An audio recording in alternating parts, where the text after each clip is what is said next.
Good afternoon, this is Cronkite Sports Now, and I'm your host, Kirsten Corns.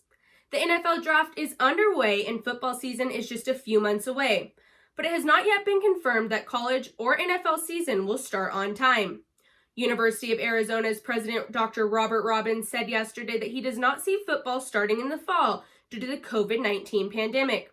Robbins said, quote, "As much as I want it, it just seems as though if we do play any football in the fall, it's going to be delayed because I've heard nothing and we're headed to May 1st. My hope is we're going to get some clarity on this very soon, but it seems unlikely to me. I'd love to see it happen, but we're waiting every day to get some guidance." End quote. Draft day or not, coronavirus relief efforts are not being forgotten. The Arizona Cardinals are donating all funds originally designated for media covering the draft to Arizona-based Meals on Wheels. The response to Cardinals carryout has been amazing. The Red Sea has responded in a big way. We're so grateful to Cardinals fans, not only for their recommendations of restaurants, but by supporting these establishments at such an important time. And we're also grateful for our opportunity to show our appreciation for our healthcare heroes and law enforcement, especially the dispatchers and the first responders.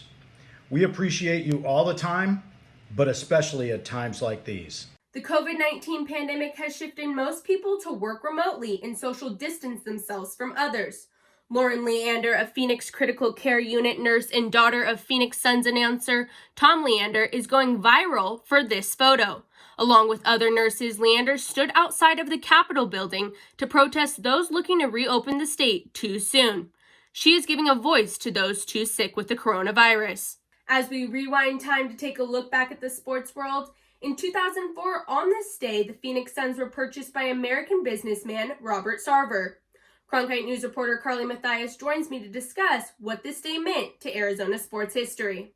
Carly, can you tell me, at the time, what was so significant about Sarver buying the Suns? Yeah, so back in 2004, when Robert Sarver purchased the Suns, he purchased them for $401 million, which at the time was the largest purchasing price of an NBA franchise. At the time, the Suns were considered one of the most elite franchises in the NBA, and they were really on uphill, and they were going in the right direction. So it was a big surprise that the Suns were purchased, and also for that large amount. And what was the fans' initial reactions to this purchase? I talked to Craig Harris of the Arizona Republic, and he covered this at the time, and he said he didn't really think that fans cared that much that the Suns were sold. It was more of a shock that Jerry Colangelo, the former owner, actually sold them. They thought that he was going to stick around for a long time, which he stuck around on the board for a little bit afterwards. But mainly, it was just a shock that he let go of the team, and especially because Sarver wasn't really a basketball guy. He was, like you said, he was a businessman. He was into banking and some real estate, and so they didn't really know him in any basketball capacity, which was a little bit of a shock to fans. No, absolutely. So how has the franchise since then developed underneath Sarver's ownership? At first they were doing really well, especially when Colangelo was still on the board and helping out the team. But once Jerry Colangelo left, you started to see things go south pretty quickly, and the Suns are currently in a 10-year NBA playoff drought, which obviously is never good.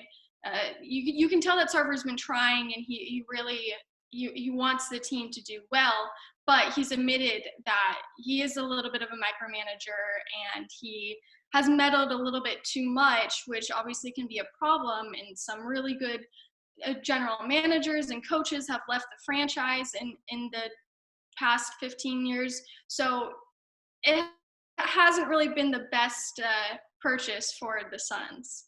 No, absolutely. Well, thank you so much, Carly, for taking the time to talk to us about this purchase.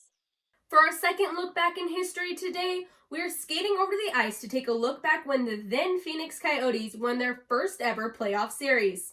Cronkite News reporter Travis Whittaker joins me now to take a look back on that day. Travis, who were they playing against in that series, and what was that series like? So they played the Chicago Blackhawks, who a couple of years earlier defeated the Philadelphia Flyers in the Stanley Cup. So this it's been a couple years since they won a Stanley Cup. But Chicago was a franchise then that was on the up and coming. They were very high-powered offense. Jonathan Toews, Patrick Kane, Johnny Oduya. But in this series, it was highly competitive, highly hitting, lots of playoff-like atmosphere. Earlier in the series, Rafi Torres was suspended indefinitely for hitting Marian Hossa, which at the time was Chicago's one of their better offensive skill players. And so it was just a hard-hitting playoff series that was highly competitive. Through 5 games, the first 5 all went to overtime. The Coyotes outscored the Blackhawks 13-12.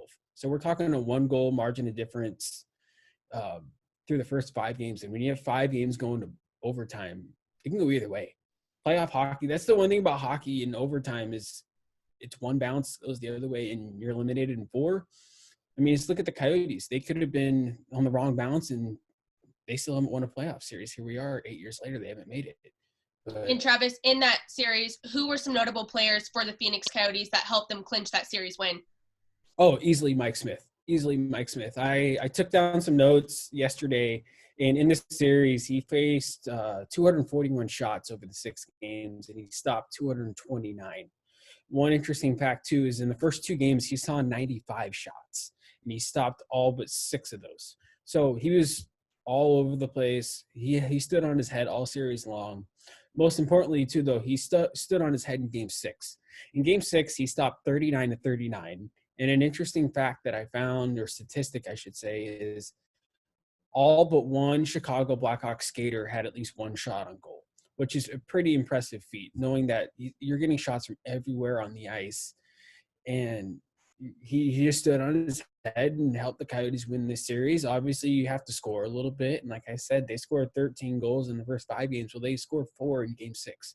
And it started with Oliver Ekman-Larsson in the second period on the power play. And that ended up being the game-winning goal. And they added 3 more in the third period to prevail 4-0. But being able to have that offense and Mike Smith, the goalie, backstopping them to win that series is what kind of helped the Coyotes make that run that year is Mike Smith. Yeah, a whole team effort. Since then, how have the Coyotes performed throughout the years? Throughout the years, they've been struggling. As we all know, us locals here, they've been rumored to be for sale. They've been, are we going to move? Where are we going to play? What arena? But the franchise now, I think they have the right owner and the right GM and the right coach, and they have some of the right pieces to get where they want. I don't think they're a championship team yet, but they're a couple of pieces away where they can potentially get there. Do they re-sign Taylor Hall? I think they should. He's a good player. He's a great addition, but I think they need a couple more players, and the GM with the Coyotes is going to make the right moves, I think, with what he can get. And Arizona is an attractive market right now.